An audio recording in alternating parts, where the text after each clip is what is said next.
గాయాల తెలంగాణ, గాథల తెలంగాణ, బాధల తెలంగాణకెళ్ళి విముక్తి జరుగుతుంది అనుకుంటే ఇంకా దుఃఖసాగరంలో ఉండేటట్టుగా పాలకుల ప్రవర్తన ఉన్నది. ఇవాళ తెలంగాణ తాజా మాజీ సర్పంచ్ల ఆర్థిక పరిస్థితులు, వాళ్ళ కుటుంబాల పరిస్థితులు ఆత్మహత్యలకు పోయే పరిస్థితి ఉన్నది. ఆల్రెడీ ఆత్మహత్యలు జరుగుతూనే ఉన్నాయి. కానీ ప్రభుత్వము, ఈ ముఖ్యమంత్రి ఆయన మాట ఇచ్చి నేను రాగానే గత ప్రభుత్వంలోనే మీరు పోరాటం చేయండి అన్నారు. ఈ వచ్చిన తర్వాత రాగానే నేను శాంక్షన్ చేపి నేను పైసలు ఇస్తా అని చెప్పిండు, 30 రోజుల లోపట అని చెప్పిండు. కానీ ఇప్పటిదాకా రాలేదు. కాకపోతే ఇంకోటి ఏంటంటే ఆయన ఏమంటున్నాడు, అసలు నేను వీళ్ళ బిల్లు వేయాలి. తెలంగాణ రాష్ట్రంలో ఎట్లయితే తెలంగాణ ఉద్యమంలో పార్లమెంటు సాక్షిగా యాదిరెడ్డి చచ్చిపోయిండో, ఎంతోమంది హైదరాబాద్లో తలగబెట్టుకొని చచ్చిపోయినరో, నోట్ల బట్టలు పెట్టుకొని ఆత్మహత్య చేసి చచ్చిపోయినరో, ఉరేసుకున్నారో, అట్లా ఇవాళ సర్పంచ్ల కుటుంబాలలో కూడా గట్నే చచ్చిపోయే పరిస్థితి ఉన్నది. యాదిరెడ్డి లెక్క ఇవాళ రేపు 2 రోజులల్లా ఈయన లోకల్ బాడీ ఎలక్షన్స్కు కాంగ్రెస్ పార్టీ బిల్లులు ఇవ్వకుండా పోతున్నదనే భయంతో కొంతమంది సర్పంచులు అసెంబ్లీ ముంగట ఆత్మహత్య చేసుకోవాలని ఒక ఆలోచన చేసినటువంటి వాళ్ళతో మాట్లాడి నివారించడం చేయడం జరిగింది. ఇది తెలంగాణ ప్రజలకు చెప్పదలుచుకున్నా నేను, ఈ రాజకీయ వ్యవస్థ కూడా చెప్పదలుచుకున్నా నేను. దీనిలో ఏం అబద్ధం లేదు. ఇది జరగబోతున్నది, ఆపినము. కానీ ఎవరు ఎట్లా ఆలోచిస్తారో మాకు తెలియదు. రేపు ఇటువంటి అనర్థాలు జరగకుండా ఉండాలంటే ముఖ్యమంత్రి నీకు సలహా చెప్తున్నా, సూచన చేస్తున్నా, హెచ్చరిస్తున్నా. నువ్వు చరిత్రలో యాదిరెడ్డి లెక్క చచ్చిపోయినట్టుగా నువ్వు కూడా చరిత్రహీనుని లెక్క ఇక్కడ కూడా ఒక సర్పంచ్ ఆత్మహత్య చేసుకుంటే తెలంగాణ సమాజం, తెలంగాణ రాష్ట్రం బతుకున్నంత వరకు నీ పేరు ఒక విశ్వాసఘాతకునిగా, ఒక దుర్మార్గునిగా, ఒక ద్రోహిగా నువ్వు నిలబడబోతున్నావు. ఉన్నోళ్లకు పైసలు ఇస్తున్నారు మీరు, లేనటువంటి సర్పంచ్లను రోడ్ల మీద తీసుకొచ్చి చెప్పుకోలేక బయట తెల్ల బట్టలు వేసుకొని తిరుగుతున్నారు. ఊపర్సే షేర్వాణి అందరిసే పరేషాని లెక్క వీళ్ళ బతుకులు ఉన్నాయి. నువ్వు వెంటనే సర్పంచ్ల బిల్లులో శాంక్షన్ చేయండి. ఒకవేళ జరగకూడదు ఏదన్నా హైదరాబాద్ పట్టణంలో కనుక సర్పంచ్లు ఎవరైనా వచ్చి ఆత్మహత్యలు చేసుకుంటే కాంగ్రెస్ వాళ్ళు మీరు ఊర్లల్లా తిరిగే పరిస్థితి ఉండదు. మీరు ఒక్కసారి గమనించండి. మీ ఎమ్మెల్యేలు, ఎంపీలు మీరు బయట కాంట్రాక్ట్ చేసి సంపాదించినట్టు వీళ్ళు సంపాదించుకోలేదు. వీళ్ళంతా పేదరికంలో పోయి ఉన్నారు. వీళ్ళు ఊర్లో బడి కట్టిండ్రు, రోడ్లు వేసిండ్రు, ఆడుకుంటేందుకు క్రీడా ప్రాంగణాలు పెట్టిండ్రు, చచ్చిపోతే సావుకు చక్కగా లేదని చెప్పి క్రీడా ప్రాంగణాలు కట్టించిండ్రు. ఇవన్నీ వీళ్ళు సొంతంగా కాదు, ప్రభుత్వం ఒత్తిడి చేస్తే కట్టించినవి ఇవి. అందుకనే వాళ్ళ పైసలు వాళ్ళకి ఇవ్వాల్సిన అవసరం ఉన్నది. రైతులకు ఇబ్బంది కావద్దని చెప్పి రైతు వేదికలు కావచ్చు, ఇట్లా చాలా డెవలప్మెంటల్ వర్క్స్, కమ్యూనిటీ హాళ్ళు ఆడలకు సంబంధించినటువంటి కొన్ని ఊర్లలో బడులు అర్రలు కట్టించిండ్రు పిల్లలకు ఇబ్బంది కావద్దని. ఇది ఊర్లకు చేసినటువంటి పనుల బిల్లు మాత్రమే వాళ్ళు అడుగుతున్నారు. ఇంకొక ఆత్మహత్య జరగవద్దు తెలంగాణలో. యాడ ఆత్మహత్య జరిగితే మేము పబ్లిక్గా ప్రకటిస్తున్నాం. ఏదో ఒక పక్కకు పాడేకో పక్కకు కోడిని ఊరుకొని వదిలిన కోడిని కడతారు కదా, అట్లా ఒక పక్కకు ఉంటే ఇంకొక పక్కకు రేవంత్ రెడ్డి నీ బొమ్మ ఉంటుంది. నువ్వు మాట్లాడిన మాటలతోటి రికార్డు రేపటి నుంచి నువ్వు ఇవ్వకపోతే నువ్వు మాట్లాడిన మాటల రికార్డు సర్పంచ్ల సావుల బొమ్మలు పెట్టి తెలంగాణ వ్యాప్తంగా తిప్పుతాం మేము. ఆ పని మాకు పెట్టకు. నువ్వు బదనాం కాకు. నిన్ను బదనాం చేయాలని మాకు లేదు. కానీ నువ్వు బదనాం అయితా అని నీకై నువ్వు కోరుకుంటే మాత్రం రేపు నీ మాటలు, వీళ్ళ మాటలు, చచ్చిపోయిన వాళ్ళ మాటలు, వాళ్ళ కుటుంబాల మాటలు తెలంగాణ సమాజానికి, యావత్ దేశానికి మొత్తం తిప్పుతాము. ఆ పని మాకు పెట్టకు. మళ్ళొక్కసారి ఆఖరికి ఒక్కొక్క మాట చెప్పి ముగిస్తుంది. ఏంటంటే అసెంబ్లీ ముంగట ఆత్మహత్యలు జరగకుండా నివారణ చేయాల్సినటువంటి బాధ్యత నీ మీద ఉంది. సర్పంచుల మానసిక స్థితి అట్లున్నది కాబట్టి నీకు హెచ్చరిస్తున్నా, సలహా ఇస్తున్నా, సూచన చేస్తున్నా. తర్వాత నీ కర్మ.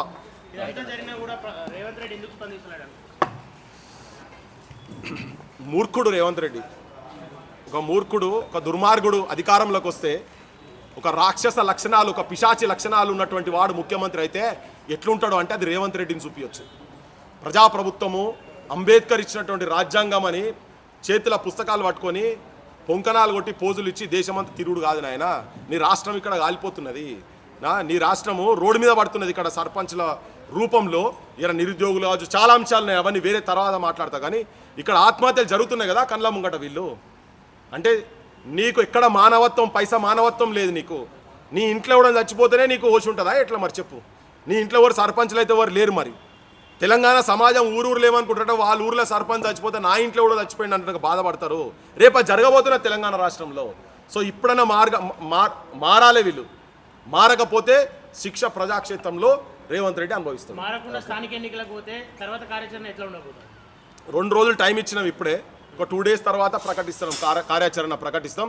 ఇన్ని రోజులు చాలా ఓపికతోటి ఈగొస్తుంది కావచ్చు, అగొస్తుంది కావచ్చు, ఎందుకు ఈ నెంబర్ ఎందుకు పడాలి, ఈ ప్రభుత్వం వెనుక ఎందుకు పడాలి అని చెప్పని ఆగినాం అంతనే తప్ప ఇక కార్యాచరణ ఉంటుంది, బరాబర్ కార్యాచరణ ఉంటుంది. అది ఆయన అప్పుడు తర్వాత ఆయనకు అర్థమవుతుంది. నేనైతే ఒకటి ఇవాళ ఇంత ఎమర్జెన్సీలో పెట్టేది కూడా ఏంటంటే ఒక ఆత్మహత్య జరిగేదాన్ని ఇలా నివారించినము. వాళ్ళ మానసిక స్థితి అట్లున్నది, సర్పంచ్ల మానసిక స్థితి అట్లున్నది, పేదరికంలో చాలా అవమానపడుకుంటూ ఉన్నారు. కాబట్టి ఇవాళ రాష్ట్రానికి జరిగేటువంటి ఒక అరిష్టాన్ని ఆపినాం. ఓకే, ఇక జరగకపోతే ఎవరి చేతిలో ఏముంటుంది, మన చేతిలో ఏముంటుంది చెప్పు. ఈయన పబ్లిక్లా అన్నాడు కదా నేను చేసుకున్నది రెడీగా ఉన్నా అని. ఎవరన్నా అంటే నేను వీళ్ళు వాళ్ళని చెప్తలేం, అందరూ మనకు చెప్పి చేయరు కదా. ఈవెన్ తెలంగాణ ఉద్యమం అప్పుడు కూడా చాలామంది అన్నా మేము బాంబులు ఇస్తే మేము పట్టుకపోయి లగడపాటిని చంపుతాము, రాయపాటిని చంపుతాం ఇట్లా అనేటోళ్ళు చాలామంది ఇంజనీరింగ్ ఫ్రెషర్స్ వచ్చి మాట్లాడితే వద్దు అట్లా చేయొద్దు, అది కరెక్ట్ కాదు అని చెప్పి ఆపినాం. ఆత్మహత్యలు కూడా చాలా ఆపగలిగాం, కానీ చెప్పకుండా చేసేటోళ్ళు మస్తు మంది ఉంటారు కదా.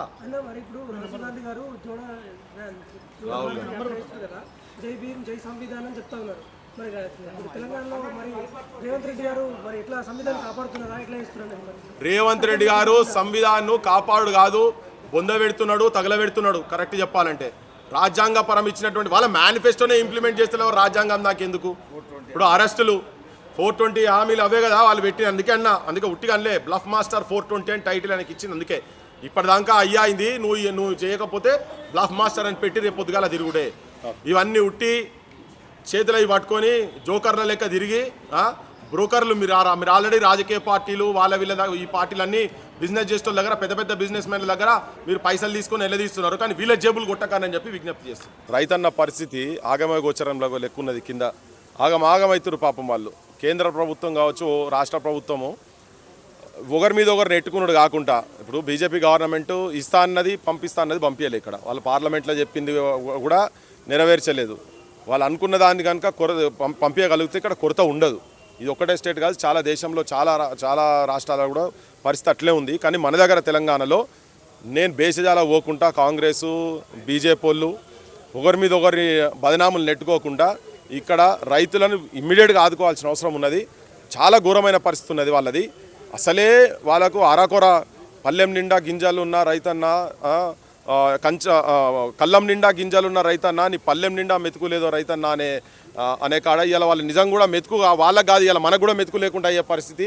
యూరియా తక్కువైతే మాత్రం ఆ సిచ్యువేషన్స్ వస్తాయి కనుక ఇమీడియట్గా గవర్నమెంట్స్ రెస్పాండ్ అయ్యి పట్టుకొని యుద్ధ ప్రాతిపదికన తీసుకొచ్చుకొని ఎక్కడికి వెళ్ళి తెస్తారో ఇంపోర్ట్ చేసుకుంటారా ఇంకేం చేస్తారో తెలియదు, కానీ రైతులకు మాత్రం వెంటనే క్యూలు కట్టకుండా ఇళ్ళ కాడికి పోయేటట్టుగా ఈ బ్లాక్ మార్కెట్ ఏదైనా కూడా అరికట్టి ఇళ్ళ కాడికి సప్లై అయ్యేటట్టుగా మాత్రం చూడాల్సిన అవసరం ఉంది. కేంద్ర ప్రభుత్వం నుంచి ఏం చెప్తున్నా యూరియాని తక్కువ వేయాలి, పొలాల్లో విచ్చడివిడిగా రైతులు వాడుతూ ఉన్నారు, దానికి కంట్రోల్ చేయడానికి కొంచెం అది తక్కువ చేసాము యూరియా సరఫరా అని చెప్తున్నారు. లేలే వాళ్ళే దాదాపు నీకు 10,000 టన్నులు ఇస్తామని చెప్పి వాళ్ళు మొదలు ఒప్పుకున్నదే. అది తర్వాత మళ్ళా ఈవెన్ సప్లై కూడా అరౌండ్ 8.3 వరకు lakhs టన్స్ సప్లై చేస్తామని కూడా చెప్పారు. కానీ వచ్చింది జనానికి వచ్చింది మాత్రం అరౌండ్ 5.32 ఏమో వచ్చింది. అంటే వాళ్ళు ఇస్తామనేది వేయలేదు కదా. ఇప్పుడు ఆ మాటలు మాట్లాడనేది తప్పించుకునే మాటలు అవన్నీ. సో ఏదున్నా డేటా స్పీక్స్. నువ్వు అంతకుముందు ఏం చెప్పినావు, మీరు అగ్రిమెంట్లు ఏం జరిగినాయి మార్చి లోపలనే అవి రావాలి, కానీ మొన్న దాదాపు ఆగస్టు లోపల అవి వచ్చింది. సో నువ్వు ఇస్తా అన్నదాన్ని ఇవ్వాలి కదా. ఇంకా నువ్వు దాదాపు 4 లక్షల పైన టన్నులు నువ్వు ఇక్కడ పంపించాల్సింది నువ్వు పంపించలే కదా. నువ్వు అది పెట్టి ఇప్పుడు కొత్తగా వచ్చి తక్కువ చేయాలంటే అట్లా అది కరెక్ట్ కాదు కదా. అది మొదలే చెప్పనుంటే మరి నువ్వు ఇదంతా తప్పు. ఇదంతా ఏంటంటే ఉట్టిగా ఏంటంటే బొకాయించే మాటలు అవన్నీ తప్పు. రైతులను వెంటనే ఆదుకోవాలి, వాటన్నిటికీ పోవద్దు. ఈ టైంలో అట్లా పోతే మరి రైతులు ఇబ్బంది పడితే మరి రాజ్యం రైతు ఏడ్చిన రాజ్యము కరెక్ట్ ఉండదు అనేది అయితే తెలుసు కదా, అందరికీ తెలుసు కదా అది. సో అందుకని అది కేంద్ర ప్రభుత్వం మీద కూడా అది బ్యాడ్ నేమ్ వస్తుంది. వాళ్ళ బ్యాడ్ నేమ్ తీసుకురావద్దు. ఇమీడియట్గా వెంటనే యూరియా సప్లై చేయాల్సిన అవసరం ఉంది. ఇప్పుడు మేక్ ఇన్ ఇండియా అని చెప్పి మన దగ్గరనే ప్రొడక్షన్ చేసుకుంటామని చెప్పని అన్నారు కదా ఇదంతా. సో ఈవెన్ మన దగ్గర ఈవెన్ రామగుండంల దగ్గర అయ్యేది కూడా ప్రొడక్షన్ శాతం తగ్గింది.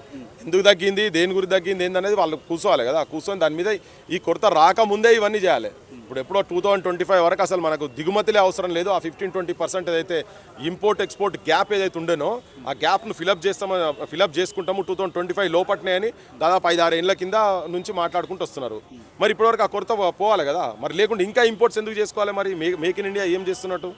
సో ఇది ఆత్మవిమర్శ చేసుకోవాలి గవర్నమెంట్ కూడా. సో ఆ కొరత రాకుండా చూసుకోవాలంటే మన దగ్గర మ్యానుఫ్యాక్చరింగ్ పెంచాలి కదా. నువ్వు పెంచకుండా ఆ గ్యాప్ను నువ్వు రైతుల మీద నెడితేట్లా?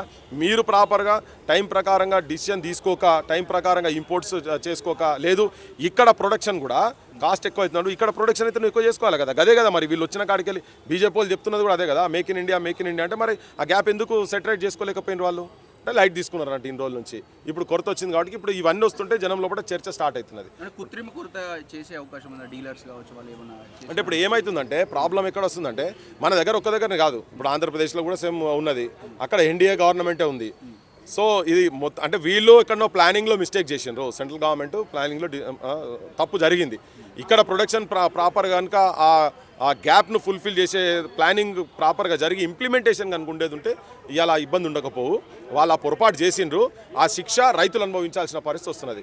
వాళ్ళు ఆడ ఢిల్లీలో కూర్చొని వాళ్ళు ఏం టైం పాస్ చేస్తారో తెలియదు కానీ వాళ్ళు చేసిన మళ్ళీ ఆపోజిషన్ వాళ్ళు వీళ్ళు అట్లే ఉన్నారు. మరి వీళ్ళైనా మొదటి నుంచి మాట్లాడి చెప్పాలి కదా, కొరత రాబోతున్నది, మరి మీరు ఇంపోర్ట్ శాతం ఎంత తీసుకొచ్చిండ్రు పార్లమెంట్లో లెక్కలతో సహా చెప్పాలి కదా. ఇగో మీరు గింతనే ప్రొడక్షన్ చేసిర్రు, మన రిక్వైర్మెంట్ గింతగానం ఉన్నది అని చెప్పాలి కదా. ఇలా చాలా మేజర్ గ్యాప్ వచ్చింది కదా. ఆ గ్యాప్ వచ్చినప్పుడు వీళ్ళు పని చేస్తలేరు, వాళ్ళు పని చేస్తలేరు, ఇబ్బంది పడేది ఎవరు? రైతులు. ఉత్పత్తి మళ్ళీ రైతులతో ఇబ్బంది అవుతుంది కాబట్టి. ఇంకోటి నేను ఈ సందర్భంగా చెప్పేది ఏంటంటే ఇలా ఫ్లడ్స్ తోటి చాలా ఇబ్బంది పడుతున్నారు. కామారెడ్డి కావచ్చు, సిద్దిపేట కావచ్చు, తెలంగాణలో ఆల్మోస్ట్ ఉత్తర తెలంగాణలో మేజర్ పార్ట్స్ ఇబ్బందుల పాలవుతున్నాయి. గవర్నమెంట్, సెంట్రల్ గవర్నమెంట్ కావచ్చు, స్టేట్ గవర్నమెంట్ ఇమ్మీడియట్గా వాళ్ళని రక్షించాల్సిన అవసరం ఉంది. పాపం మరి ముఖ్యమంత్రి బీహార్లో తిరుగుతున్నట్టు చేయడ్డం పెడితే వాన ఆగితే ఆగునో ఏమో. మరి ఈ మధ్యలో కొంతమంది కవులు చెప్తున్నారు కదా, ముఖ్యమంత్రి ఇట్లా చేయడ్డం పెడితే వర్షం ఆగుతుందని. పాపం ఆయన బీహార్ నుండి బిజీగా ఉండి చేయలేదేమో ఆ పని, కానీ క్లౌడ్ బాస్టో ఏందో పడ్డది కదా.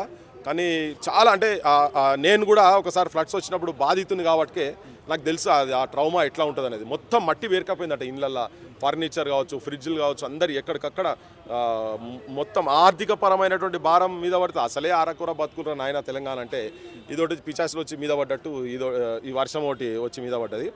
గవర్నమెంట్ కానీ ఈవెన్ నేను బయట కూడా ఇప్పుడు సినిమా యాక్టర్లు ఇక్కడ ఉన్న వాళ్ళంతా ఆంధ్రాలో ఏమన్నా అయితే ఉరుకుతారాడికి పోయి అంతా కలెక్షన్ చేసి ఆంధ్రాకి ఇస్తారు కదా. నాయన మీరు అందరూ కూడా బయటికి రావాలి, బయటకు వచ్చి కలెక్షన్స్ చేయాలి, డొనేషన్స్ ఇవ్వాలి. అది సీఎం రిలీఫ్కి ఇస్తారా లేకపోతే డైరెక్ట్ జనాలకు ఇస్తారా?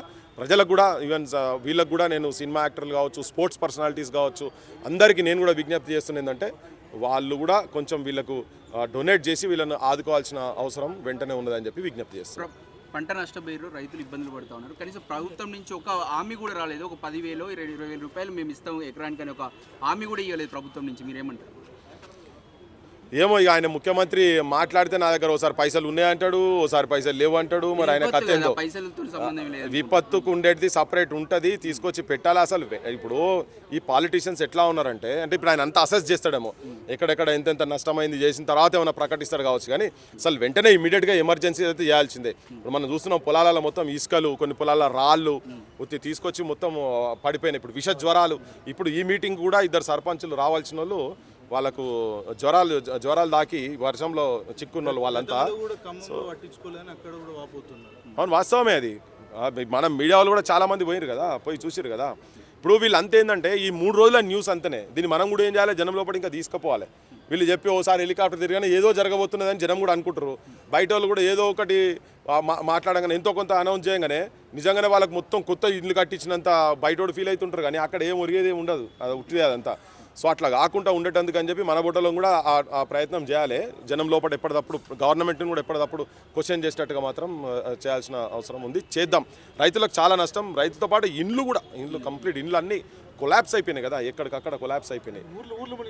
ఊర్లు మునిగిపోయినాయి, పశువులు కొట్టుకపోయినాయి, అన్ని వెహికల్స్ అన్ని రకాలుగా నష్టం జరిగింది కదా. అన్ని రకాలు ఇప్పుడు ఈ వాతావరణ కేంద్రాలు కూడా మొదలే అసలు వాన ఎట్లొస్తుంది, ఏ స్థాయిలో వస్తుంది అనేది కూడా అసలు ఆ డిపార్ట్మెంట్ను కూడా చాలా స్ట్రాంగ్గా చేయాలి. ఇప్పుడు నీకు బయట దేశాలల్లో నీకు ఇన్ని సెంటీమీటర్ల వర్షం పడుతున్నది అంటే కొద్దిగా 19-22 అటు ఇట్లో అంతనే ఉంటుంది, అంతకెక్కువ అటు ఇటు కాదు. కానీ మన దగ్గర ఇన్ని రోజుల తర్వాత ఇంత అడ్వాన్స్ అయిన తర్వాత ఇంకా వాడు వచ్చి ఇల్లు కొట్టుకపోయినాక కూడా మనోళ్ళంతా ఇంకా వర్షం పడుతుందో లేదో అన్నట్టుగా ముచ్చట చెప్తారు వీళ్ళు. బాధితులు అధికారులకు ఫోన్ చేస్తే అధికారులు బ్లాక్ లిస్ట్లో పెడుతున్నారంటే కూడా అవును, కాల్స్ వాస్తవమే అది. ఇప్పుడు వాళ్ళని అడిగితే మేమేం చేస్తాము, మా ప్రభుత్వం ఏం చెప్పినప్పుడు మేమేం చేస్తాము, మా దగ్గర మ్యాన్ పవర్ లేదు అని అంటారు. నిజం కూడా అట్లే ఉన్నది కదా. ప్రభుత్వాలు మొదలే కానీ నీకు లేవు, ఎక్కడ రిక్రూట్మెంట్ ఉన్నది? ఏ సంస్థలలో నీకు రిక్రూట్మెంట్ ఫుల్ ఫ్లెజ్డ్గా ఉన్నది? ఇప్పుడు ఇంతకుముందు అంటే కనీసం టీచర్లు గీచర్లు పంపించేది, ఇప్పుడు వాళ్ళు కూడా లేరు కదా ఊళ్ళల్లో. బడిలే బంద్ అని ఆ టీచర్లు ఏడా పని చేస్తారో తెలియదు. పంచాయతీ చెప్తున్నా కదా, పంచాయతీ సెక్రటరీ వాళ్ళ మీద ఉన్న సర్పంచ్లు లేరు, నీకు ఫుల్ ఫ్లెజ్డ్ స్టాఫ్ ఎక్కడ లేదు కదా. గవర్నమెంట్లో వేకెన్సీస్ ఫిలప్ చేస్తారు. ఇవన్నీ ఉండేది ఉంటే ఒక డిపార్ట్మెంట్ కాకుండా ఇంకో డిపార్ట్మెంట్ ఇటువంటి విపత్తులు ఉన్నటువంటి పరిస్థితులలో మొత్తం వచ్చి ఒకసారి యుద్ధం లేక అందరూ ఆడ మీద పడితే ప్రజలకు ఇబ్బంది కాకుండా ఉంటుంది. కానీ ఇక్కడ నీకు ఇరిగేషన్ డిపార్ట్మెంట్లో వేకెన్సీస్ అయినా ఏ డిపార్ట్మెంట్ లేవు చెప్పు. అవన్నీ ఫిలప్ చేస్తే మ్యాన్ పవర్ ఉంటుంది. లేకపోతే వాళ్ళు కూడా ఉన్నోడు కూడా స్విచ్ ఆఫ్ చేసుకొని పెట్టుకుంటాడు. నేనేం చేయాలి ఇప్పుడు, వాడు వీడు తిడతారు, నన్ను తిడతారని చెప్పని స్విచ్ ఆఫ్ చేసుకొని పెడతారు. అట్లా కూడా ఉండొద్దు, ఆ ఉన్నోళ్ళైనా కానీ అట్లా కూడా ఉండొద్దు. కానీ అది గవర్నమెంట్ మిషనరీ ఫెయిల్యూర్.